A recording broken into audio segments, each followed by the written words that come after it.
বন্ধুরা, আজকের ভিডিওতে ভগবদ গীতার তৃতীয় অধ্যায় অর্থাৎ কর্মযোগ নিয়ে আলোচনা করব। ভগবদ গীতার প্রথম দুটি অধ্যায় নিয়েও একটি ভিডিও আমি বানিয়েছি, যদি কেউ আগ্রহী হও সেই ভিডিওটাও দেখতে পারো। আজকের ভিডিওতে আমরা তৃতীয় অধ্যায় নিয়ে আলোচনা শুরু করি। তৃতীয় অধ্যায় হলো কর্মযোগ। গীতার এই অধ্যায়ে আমরা জানব এরকম কোন দুটি জিনিস আছে যা আমাদের এই পৃথিবীতে যে কোনো জিনিস হাসিল করতে সাহায্য করতে পারে। এটাও জানব আমরা আসলে কে, আমাদের মনকে কাবু করে আমাদের সকল খারাপ অভ্যাস কি করে দূর করতে পারবো, আমাদের লক্ষ্যে কি করে পৌঁছাতে পারবো। অর্জুন শ্রীকৃষ্ণকে বলছেন, হে জনার্দন, তোমার কথা শুনে মনে হচ্ছে জ্ঞান কর্মের থেকে উত্তম, কিন্তু তুমি তো আমাকে সন্ন্যাস না নিতে দিয়ে যুদ্ধ করতে বলছো। তুমিই বলো, আমি জ্ঞানের পথে হেঁটে সন্ন্যাস নেব নাকি কর্মের পথে হেঁটে যুদ্ধ করব। শুনে শ্রীকৃষ্ণ বলছেন, এই সংসারে আমি নিজেই দু রকমের পথ তৈরি করেছি। যোগ হলো এমন পথ যা আমাদের জীবন সফর তৈরি করে। এদের মধ্যে একটি হলো জ্ঞানযোগ ও অপরটি হলো কর্মযোগ। অর্জুন, তুমি একজন মানুষ, তুমি চাইলেও তোমার শরীরের কর্মকে পুরোপুরি ছাড়তে পারবে না। উদাহরণস্বরূপ, তোমাকে প্রতি মুহূর্তে স্বাস্থ্য নিতেই হবে। যেহেতু পেট আছে, খেতে তো হবেই। যদি কোনো শক্তির দ্বারা তুমি এগুলো থামিয়ে রাখতে চাও, তাহলেও তুমি নিজের ইচ্ছেকে থামিয়ে রাখতে পারবে না। এই কথার অর্থ হলো, তোমার দ্বারা জ্ঞাতে অজ্ঞাতে কর্ম তো হয়েই যাবে, কারণ তুমি মানুষ। এছাড়া তুমি ক্ষত্রিয়, তুমি তোমার ধর্মের কাছে দায়বদ্ধ। সেই জন্য তোমার ক্ষেত্রে সন্ন্যাসের পথ থেকে কর্মের পথই সঠিক।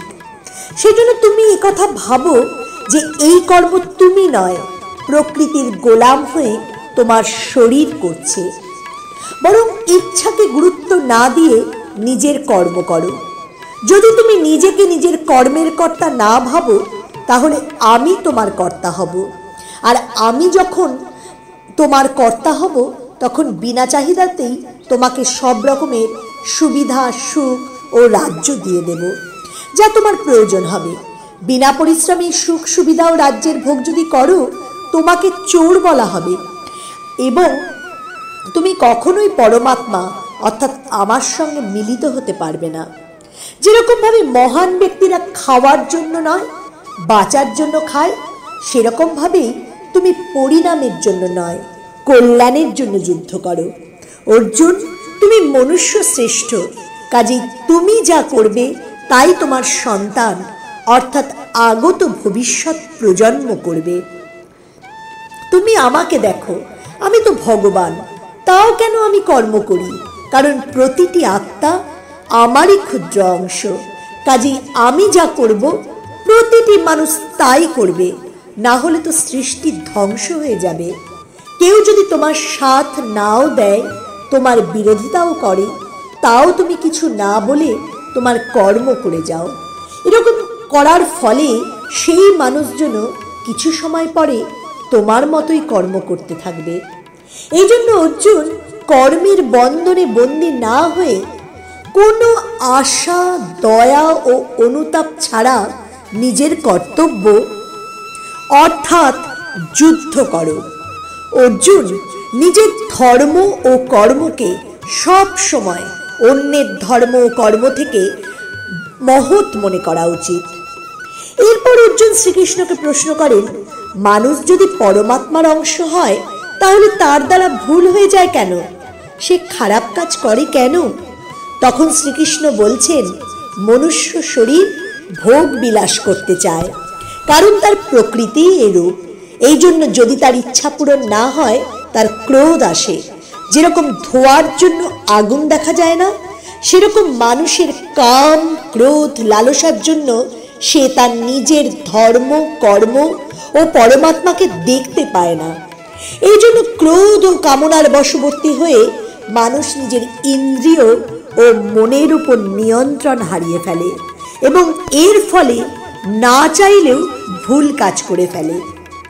অর্জুন, তুমি সব সময় মনে রেখো, এই শরীরের থেকেও শক্তিশালী হলো এর ইন্দ্রিয়, ইন্দ্রিয়ের থেকে শক্তিশালী হলো মন, মনের থেকে শক্তিশালী হলো বুদ্ধি, আর বুদ্ধির থেকে শক্তিশালী হলে তুমি, অর্থাৎ আত্মা।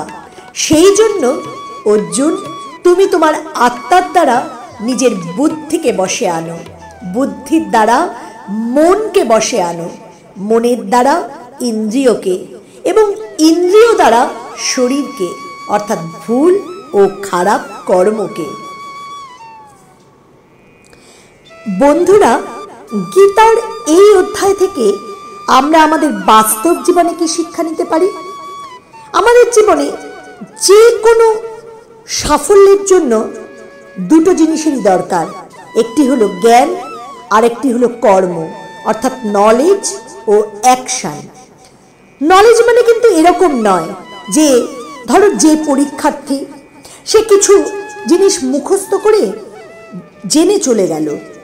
নলেজ কথাটার অর্থ হলো এটাকে বৃহত্তরভাবে ভাবতে হবে, তোমাকে বুঝতে হবে যে আমার জীবনে আসলে লক্ষ্য কী এবং এই লক্ষ্যকে পাওয়ার জন্য আমায় কী কী পথ অবলম্বন করতে হবে এবং তার জন্য আমার কোন কোন কর্মদক্ষতা বাড়াতে হবে।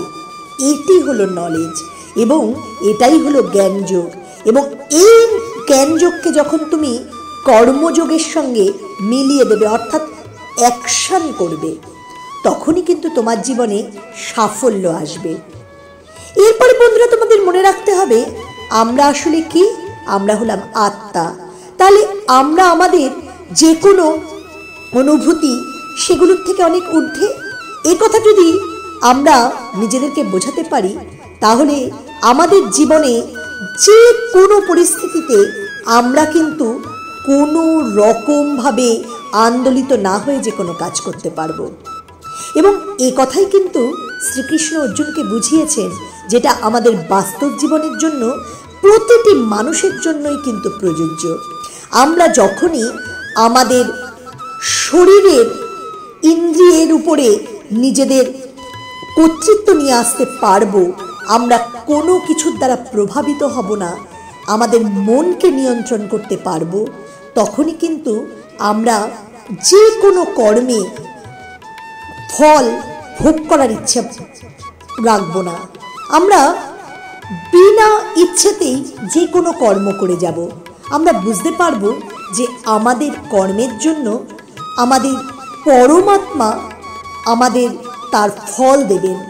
আমাদের তো ভাবার কিছু নেই, আমাদের একমাত্র কাজ পৃথিবীতে কর্ম করে যাওয়া এবং এই কর্মের ফলে আমরা একদিন না একদিন সঠিক পথে ঠিক পৌঁছে যাব।